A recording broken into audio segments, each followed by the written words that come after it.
ചവിട്ടി ചവിട്ടി കേരളത്തിന്റെ തെക്കേ അറ്റത്തെത്തിയിരിക്കുകയാണ്. ഈ ബാക്ക്ഗ്രൗണ്ട് കാണുമ്പോൾ പ്രേക്ഷകർക്ക് മനസ്സിലാകുന്നുണ്ടാവുമല്ലോ നമ്മൾ എവിടെയാണെന്ന്. തലസ്ഥാന നഗരിയിലാണ്. ശ്രീ പത്മനാഭസ്വാമി ക്ഷേത്രത്തിന്റെ മുന്നിലാണ് നമ്മളിപ്പോൾ ഉള്ളത്. വിനീതയെ സംബന്ധിച്ച് ഇത്തിരി സന്തോഷം കൂടുതലാണ്. അതെ, തീർച്ചയായും എന്റെ നാടാണ്, എന്റെ മണ്ഡലമാണ്.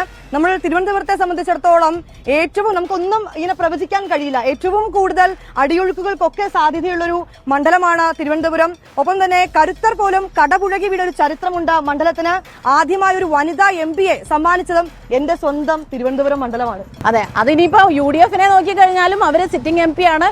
ഡോക്ടർ ശശി തരൂരിനെയാണ്. അദ്ദേഹത്തിന്റെ ഒരു ജനപ്രീതിയൊക്കെ എല്ലാവർക്കും അറിയാവുന്നതാണ്. അതുകൊണ്ട് തന്നെ പന്ന്യൻ രവീന്ദ്രനെയാണ്. വളരെ ലളിതമായ ഒരു തരത്തിലുള്ള എതിരഭിപ്രായങ്ങളും പൊതുവെ മുന്നണികൾക്ക് ഇല്ലാത്ത ഒരാളെയാണ് LDF പരീക്ഷിച്ചിരുന്നത് പന്ന്യൻ രവീന്ദ്രൻ. അതോടൊപ്പം തന്നെ ഇപ്പൊ ബീറ്റ് ചെയ്യാൻ വേണ്ടി കൊണ്ടുവന്നത് NDA രാജീവ് ചന്ദ്രശേഖരെയാണ്. അങ്ങനെ 3 പേരും നന്നായി തന്നെ ഇവിടെ പ്രചാരണത്തിൽ സജീവമാണ്. അതുകൊണ്ട് തന്നെ നമുക്ക് സത്യം പറഞ്ഞാൽ തിരുവനന്തപുരം ഇത്തവണ പ്രവചിക്കാൻ പറ്റില്ല. മണ്ഡലത്തിലെ വോട്ടേഴ്സിന്റെ അഭിപ്രായങ്ങൾ ഈ അവസാന ലാപ്പിൽ നമ്മൾ അന്വേഷിക്കാനായിട്ട് ഇറങ്ങുകയാണ്.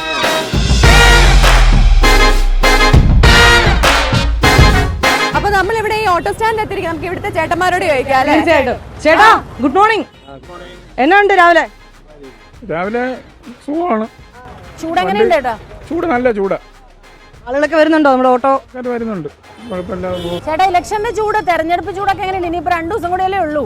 എങ്ങനെയുണ്ട് ഇലക്ഷന്റെ ചൂടെന്ന് പറഞ്ഞു കഴിഞ്ഞാൽ തിരുവനന്തപുരത്ത് ഏറ്റവും കൂടുതൽ ആൾക്കാർ വന്നിറങ്ങുന്ന ഒരു പ്രദേശമാണ് ശ്രീ പത്മനാഭസ്വാമിയുടെ മുൻവശം.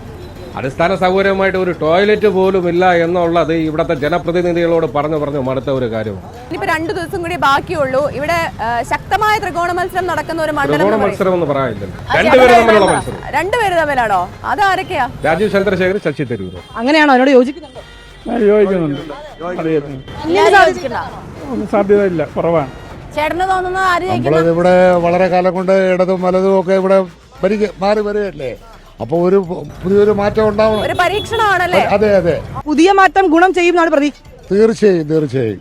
ഇപ്പോൾ നേരത്തെ എൻ്റെ ഒരു സുഹൃത്ത് പറഞ്ഞ പോലെ ഈ തിരുവനന്തപുരം സിറ്റിക്കകത്ത് ഒരു ലേഡി വന്ന് ബസ്സിൽ നിന്ന് ഒരു കാറിൽ നിന്ന് ഇറങ്ങി അവിടെ അത്യാവശ്യ കാര്യങ്ങൾ നടത്താൻ വേണ്ടി നോക്കിക്കഴിഞ്ഞാൽ ഇവിടെ ലേഡികൾക്ക് ഒരു ബാത്റൂം പോലും ഈ തിരുവനന്തപുരം നഗരസഭ എന്ന് പറയുന്ന ഈ തിരുവനന്തപുരം ഈ പത്മനാഭസ്വാമി ക്ഷേത്രത്തിന്റെ 4 ചേർന്ന് നോക്കിയാലും ഒരിടത്തിലും ഇല്ല. നിങ്ങൾക്ക് ഇപ്പൊ എന്റെ കൂടെ വന്നാൽ ഞാൻ കാണിച്ചു തരാം. 2 വർഷങ്ങളോളം അവിടെ പൂട്ടിയിട്ടിട്ടുണ്ട്. മൊത്തത്തിൽ നമ്മൾ ട്രിവാൻഡ്രത്തിലേക്കുള്ള ഒരു സാധ്യത ട്രിവാൻഡ്രത്ത് നല്ല സാധ്യത ഉണ്ട്. സാധ്യത നേരത്തെ പറഞ്ഞ ആളുകളൊക്കെ പോയോ? അപ്പൊ അവരൊരു വ്യക്തിപരമായ അഭിപ്രായങ്ങളല്ല അവർ പറയുന്നത്. നമ്മുടെ അഭിപ്രായം നമ്മൾ പറയുന്നു. ഇവിടെ UDF ജയിക്കും. വീണ്ടും കയറും. സംശയം തോന്നുന്നു.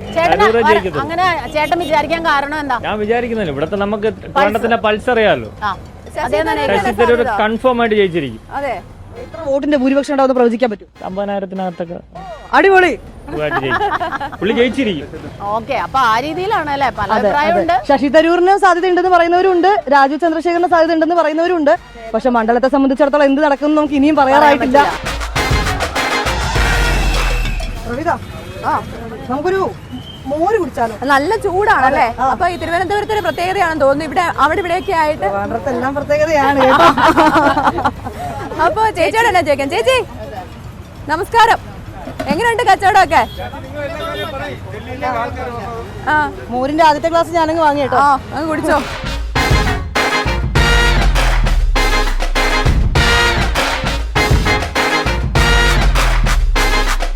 ആർക്കാ അവിടെ ഒരു സാധ്യത ആർക്കാന്നാ തോന്നുന്നു?